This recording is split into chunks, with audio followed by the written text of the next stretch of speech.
Welcome back for another video. About the 10th take because my neighbours are doing construction work. Let's get into all the final thoughts for Gameweek 10 by answering your biggest questions and dilemmas, and then we'll cover all the key news to be aware of from today's press conferences, and then we'll finish up with my final team. I've made one transfer. Marcus asked, with the likes of Konate and Van Dijk at a cheaper price, getting similar returns to Trent, is it worth it to just go for one of them to afford the premium midfielders in Saka, Salah and Palmer? Now, I'd fully expect Trent to finish the season as Liverpool's top scoring defender, possibly even top scoring defender of all teams. So long term, we can expect some points to be left on the table with Konate and Van Dijk. However, if it affords you 3 premiums, then in my view that's a worthwhile sacrifice. Konate's got a goal and an assist so far, and Van Dijk's got 1 goal, so they will chip in with returns but less frequently. I'd get Konate over Van Dijk for the 0.8 mil saving. He's only 6 points behind him.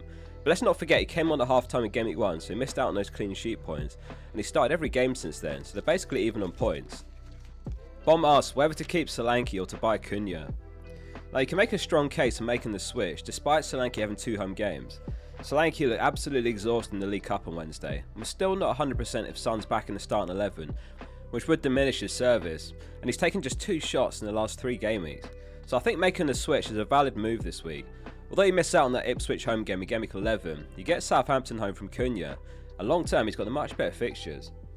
I had high hopes for Solanke for only 7.5 mil, but he's just not been getting the service, and he's playing deeper than you'd like, and not shooting as frequent as you'd like. I've got Solanke in my team, so I'll talk about exactly what my plan is a bit later. Beyond Cunha, Lewis asks who are the best cheap forwards other than Cunha. I've shortlisted 3 here, and we're going to try to rank them. So we've got Visser, Wood and Jimenez. Visser's got 4 goals and 2 assists and 5 starts. His only blank was when he started against Liverpool. Brentford have scored 18 goals, and only Chelsea and Man City have got more. They're conceding lots, which isn't as great as far as the defensive assets, but also means they need to score more to get results.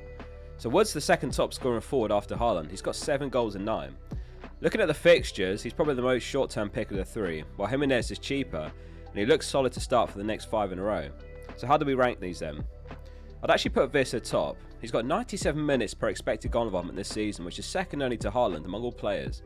And then I'd go for Raul in second. He's sustained very good underlying numbers recently, 17 shots in the last 4, which only Palmer can beat with 18, and 3.62 XGI, which again only Palmer can beat. Although Wood's put up the most points, he's essentially a 3 game week pick. You don't want to start him away at Arsenal if you can help it. It's very close and these are all genuinely great picks. I'd go for Visser, Jimenez and then Wood in that order. Joshua asks, what does your wildcard team look like?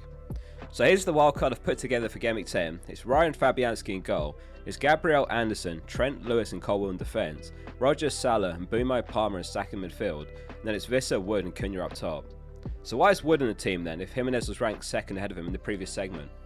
Well, on a wildcard you can easily plan around that Arsenal game, and then that gets you the Ipswich fixture later on. Rodgers has got Palace home that week, and then after the Ipswich game you just get rid of Wood. Barring injuries, you can roll for a few game weeks with this wildcard as well, which makes him easy to shift on with those extra transfers banked. Perhaps I should have started with no Haaland actually. If I was wildcarding this week, I would go without him. The saving that Salah over Haaland gives you allows you to get 3 premiums plus Trent, Gabriel, Raya, etc. In theory, this spread of players should be more than capable of making up his points versus whatever Haaland does in the coming weeks. Man City are in a bit of an injury crisis as well. They might only have 13 senior players for Gameweek 10. Having loads of injuries is a slippery slope as well, because you're having to play players more. They get less rest and it can affect performances and then they become more injury prone. It's going to be really interesting to see how Pep manages through this one. We could see lots of academy players getting minutes in the near future. Given that Doku and Grealish are out, you could actually make the case for going for Núñez for 4.9 mil over Rodgers. He doesn't rotate as well with Wood though. Adam asks what to do with McNeil. So the latest is that he's reportedly still not trained with the squad at all, so it's fair to say he's a big doubt for the game.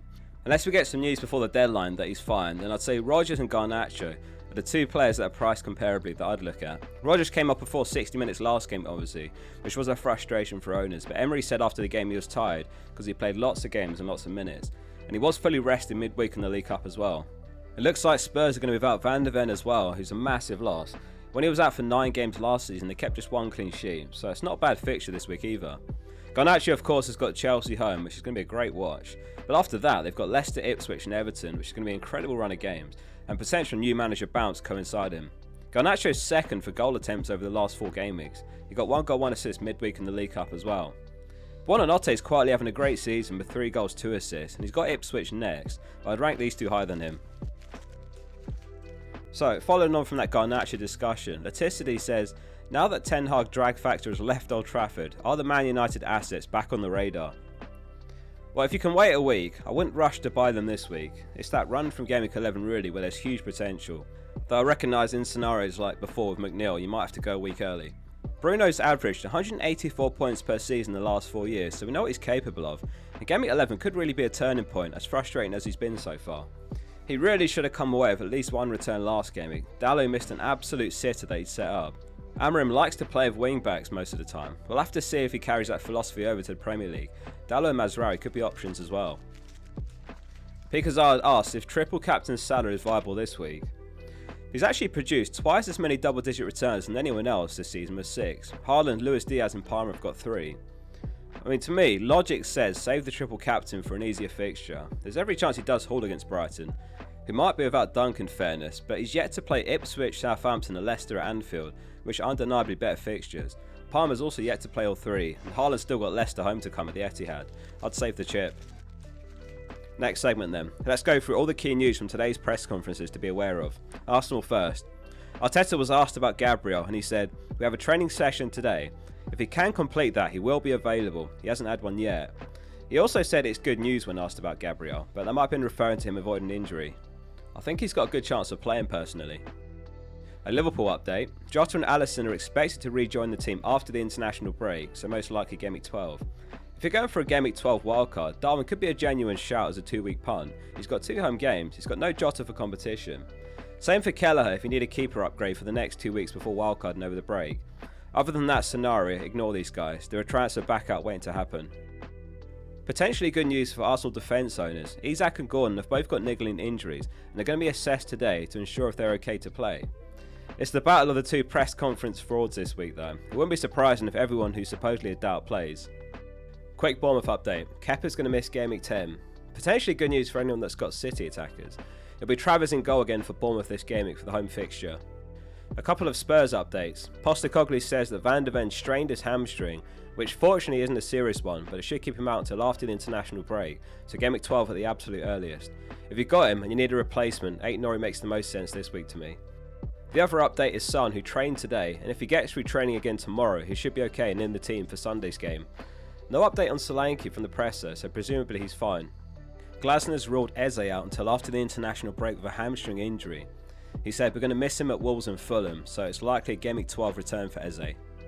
We didn't get anything like a concrete answer from Wood. Nuno said that Gibbs White's one of the players in the group they have to assess to see how he is, and then he said that Wood, Anderson and Jota people have got knocks. Wood played down his injury if I recall in his post-match interview last Gameweek, so I'm going to keep him myself. There was no mention of Cunha in the Wolves press conference after reportedly getting a minor knock in training. However, he has since been spotted in their training videos, so presumably he's all good. Pep was particularly useless in his press conference. In the League Cup, Akanji got injured in the warm-up, Savio was subbed off injured, and Vardio was spotted receiving treatment after full time, potentially his groin. So a lot of questions, but none were answered for us. He was pressed on Savio and he said it was a knock, a serious one but not a fracture. Some final thoughts on my team then and transfer plans. This week it's Raya in goal, it's Lewis, Vardio and Gabriel in defence, Palmer and Bumo, Johnson and Rodgers in midfield, and a front 3 of Wood, Cunha and Haaland. I've made one transfer, which is Solanke to Cunha. The long-term plan was to keep Solanke for the next 2 and then sell when I originally bought him, but his drop-off recently is alarming. And I'm not even 100% confident he starts. He probably does, but maybe Richarlison gets a chance, so I've brought the move forward and made it now. The other reason I did it is because this frees up 1.6 mil in the bank, so if I roll in Gameweek 11, then in Gameweek 12 I've got the option to switch Johnson to Saka, and then it have to be one of Vardio or Gabriel to a 4.3 mil defender like Anderson. That does mean Johnson's gone for the Man City game, and I'm on a 3 setup. The last thing is, I'm going back and forth on Porro versus Rodgers this week. I'm just struggling to imagine Spurs keeping a clean sheet against Villa, who rotated heavily midweek, while Spurs had a lot of first teamers playing, and the likes of Solanke looked knackered after the game. Plus the Van de Ven injury, who as I mentioned earlier was a massive loss last season. They managed 1 clean sheet and 9 without him. And I like that Rodgers got full rest midweek as well. If this video was helpful, don't forget to drop it a like and subscribe for more FPL content like this every game week. We'll be live here for the deadline tomorrow morning. See you all then.